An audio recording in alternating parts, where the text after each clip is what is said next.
नमस्कार दोस्तों, आज की इस वीडियो में हम पढ़ेंगे राजस्थान जीके के कुछ महत्वपूर्ण प्रश्न। वीडियो अच्छा लगे तो वीडियो को शेयर जरूर करें। तो दोस्तों, प्रथम क्वेश्चन है कि राज्य लोक सेवा आयोग एक किस प्रकार का निकाय है। ऑप्शन ए है संवैधानिक, ब है असंवैधानिक, दोनों, कोई नहीं। तो दोस्तों, इसका आंसर मैं शो कर रहा हूँ, कमेंट बॉक्स में जल्दी से बताएं राज्य लोक सेवा आयोग किस प्रकार का निकाय है। तो आंसर इसका शो कर रहा हूँ दोस्तों, राज्य लोक सेवा आयोग एक संवैधानिक निकाय है, यानी आरपीएससी किस प्रकार का निकाय है, संवैधानिक निकाय है।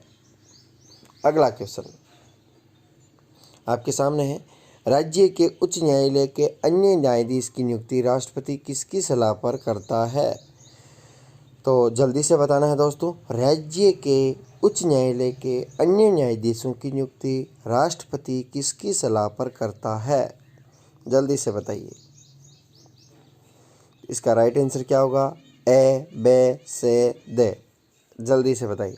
तो इसका राइट आंसर शो कर रहा हूं दोस्तों, संबंधित राज्य के राज्यपाल, भारत के मुख्य न्यायाधीश, संबंधित राज्य के उच्च न्यायालय के मुख्य न्यायाधीश।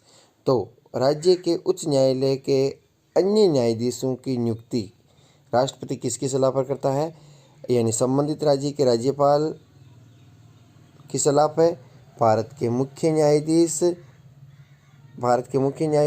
संबंधित राज्य के उच्च न्यायालय के मुख्य न्यायाधीश, यानी तीनों से, राज्यपाल से करता है, भारत के मुख्य न्यायाधीश से, और उस राज्य के मुख्य न्यायाधीश से भी सलाह लेनी पड़ती है। अगला, राज्य लोक सेवा आयोग हर वर्ष अपने कार्यों की रिपोर्ट किसे सौंपता है, जल्दी से बताना है। राज्य लोक सेवा आयोग आरपीएससी अपने कार्यों की रिपोर्ट हर वर्ष किसे देता है। तो इसका राइट आंसर होगा दोस्तों, राज्यपाल को सौंपता है। आरपीएससी अपने कार्यों की रिपोर्ट है और राज्यपाल को देता है। अगला, किस अनुच्छेद के तहत उच्च न्यायालय अभिलेखों के न्यायालय के रूप में कार्य करेगा, यानी वह कौन सा अनुच्छेद है जिसमें कहा गया कि उच्च न्यायालय अभिलेखों के न्यायालय के रूप में कार्य करेगा, जल्दी से बताना है कौन सा अनुच्छेद है। 214, 215, 216, 220। तो इसका राइट आंसर होगा अनुच्छेद 215 में स्पष्ट रूप से कहा गया है कि उच्च न्यायालय अभिलेखों के न्यायालय के रूप में कार्य करने के बारे में कुछ बातों का उल्लेख किया गया है। राज्य लोक सेवा आयोग के प्रथम अध्यक्ष कौन थे। तो ए के घोष, एस के त्रिपाठी, के एल कमल, रविशंकर त्रिपाठी। तो इसका राइट आंसर होगा दोस्तों, वो होगा ए के घोष। पद रिक्त के समय कार्यवाहक मुख्य न्यायाधीश की नियुक्ति कौन करता है। यदि पद रिक्त हो जाता है और कार्यवाहक जो मुख्य न्यायाधीश चुना जाता है, इसकी नियुक्ति कौन करता है, जल्दी से बताइए दोस्तों। तो इसकी नियुक्ति करता है राष्ट्रपति। कौन करता है, राष्ट्रपति।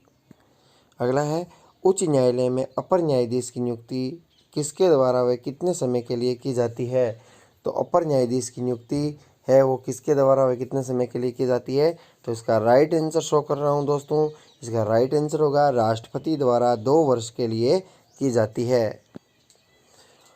आरपीएससी के सदस्य व कर्मचारियों की संख्या तथा सेवा शर्त अवधारित की जाती है किसके द्वारा अवधारित। आरपीएससी के सदस्यों और कर्मचारियों की संख्या और सेवा शर्त किसके द्वारा अवधारित की जाती है।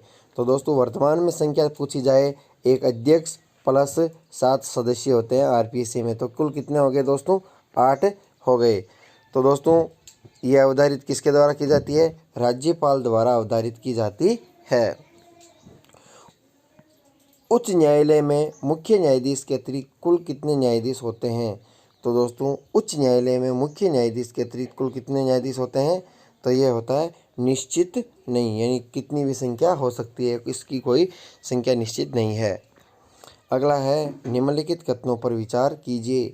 राज्य मानवाधिकार आयोग के अध्यक्ष व अन्य सदस्यों का कार्यकाल 5 वर्ष या 70 वर्ष की आयु दोनों में से जो भी पहले हो। और बी ऑप्शन है, यदि किसी सदस्य की उम्र 70 वर्ष नहीं हो तो वह 5 वर्ष के अगले कार्यकाल के लिए पुनः नियुक्त किया जा सकता है। तो दोस्तों, इसका राइट आंसर क्या होगा, शो कर रहा हूँ, यानी ए और बी दोनों सही होंगे। सभी अधीनस्थ न्यायालयों में न्यायाधीश की नियुक्ति किसके द्वारा की जाती है। 4 ऑप्शन दे रखे हैं दोस्तों, जल्दी से बताना है। सभी अधीनस्थ न्यायालयों में न्यायाधीशों की नियुक्ति किसके द्वारा की जाती है? तो जल्दी से बताना है किसके द्वारा की जाती है। तो दोस्तों संबंधित राज्य के राज्यपाल द्वारा सभी अधीनस्थ न्यायालयों में न्यायाधीशों की नियुक्ति की जाती है। आरपीसी की अध्यक्ष व सदस्यों को पद से कौन हटा सकता है? तो दोस्तों इसे कौन हटा सकता है? भारत का राष्ट्रपति हटा सकता है। कथन है कि राज्य मानवाधिकार आयोग के सदस्यों की नियुक्ति राज्यपाल करता है। राज्य मानवाधिकार आयोग के सदस्यों को उनके पद से केवल राष्ट्रपति हटा सकता है। राज्य मानवाधिकार आयोग के अध्यक्ष और सदस्यों के वेतन भत्ते व सेवा शर्तों का निर्धारण केंद्र सरकार करती है। तो दोस्तों इसका राइट आंसर क्या होगा? तो इसका राइट आंसर शो कर रहा हूँ दोस्तों, इसका राइट आंसर होगा केवल से। राज्य मानवाधिकार आयोग के अध्यक्ष सदस्यों के वेतन भत्ते व सेवा शर्तों का निर्धारण केंद्र सरकार करती है, ये इसमें राइट होगा। किस संविधान संशोधन अधिनियम द्वारा सेवानिवृत्ति की आयु 60 वर्ष से बढ़ाकर 62 वर्ष कर दी गई थी? तो दोस्तों यह संविधान संशोधन था 15वां संविधान संशोधन। अब दोस्तों आपको कमेंट बॉक्स में बताना है यह किस वर्ष में हुआ था। अगला है, संविधान के किस भाग में राज्य लोक सेवा आयोग के बारे में उल्लेख किया गया है? तो संविधान के किस भाग में राज्य लोक सेवा आयोग का उल्लेख किया गया है? तो दोस्तों ये भाग है 14वां। उच्च न्यायालय के न्यायाधीशों की आयु के बारे में उत्पन्न किसी प्रश्न का विनिश्चय कौन करता है? उच्च न्यायालय के न्यायाधीशों की आयु के बारे में उत्पन्न जो भी कोई प्रश्न है उसका विनिश्चय कौन करता है दोस्तों? यह करता है भारत के मुख्य न्यायाधीश के परामर्श से राष्ट्रपति द्वारा। राज्य मानवाधिकार आयोग कितने वर्ष की अवधि के भीतर के मामलों की सुनवाई कर सकता है? तो इसका राइट आंसर क्या होगा? तो इसका दोस्तों राइट आंसर होगा 1 वर्ष। अगला है, सर्वाधिक लंबे कार्यकाल वाले उच्च न्यायाधीश कौन थे? तो दोस्तों सर्वाधिक थे कैलाशनाथ वाचु। अपना वार्षिक प्रतिवेदन किसको सौंपता, यानी अपना वार्षिक प्रतिवेदन किसको प्रेरित करता है? तो अपना वार्षिक प्रतिवेदन राज्य सरकार को प्रेरित करता है। उच्च न्यायालय का न्यायाधीश किसे त्यागपत्र देता है? तो उच्च न्यायालय का न्यायाधीश किसे त्यागपत्र देता है? जल्दी से बता दूं, उच्च न्यायालय का यह राष्ट्रपति को देता है। अगला है, सर्वप्रथम मानव अधिकारों की घोषणा कब की गई थी? जल्दी से बताइए दोस्तों, मानव अधिकारों की घोषणा हुई थी 1948 में। अब मानव अधिकार यानी कब मानव अधिकार दिवस कब मनाया जाता है? कमेंट बॉक्स में जरूर बताएं। राज्य के उच्च न्यायालय के लिए कौन सा संवैधानिक अनुच्छेद संबंधित है? तो राज्यों के लिए 214 अनुच्छेद संबंधित है उच्च न्यायालयों के लिए।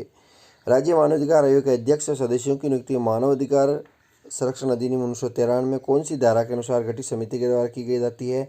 तो ये धारा है 22। उच्च न्यायालय के गठन का कौन सा संवैधानिक अनुच्छेद संबंधित है? तो उच्च न्यायालय के 216। मानवाधिकार दिवस कब मनाया जाता है? 10 दिसंबर, अभी पूछा था। ऐसा कौन सा संशासित प्रदेश है जिसका अपना उच्च न्यायालय है? तो दोस्तों यह है दिल्ली उच्च न्यायालय।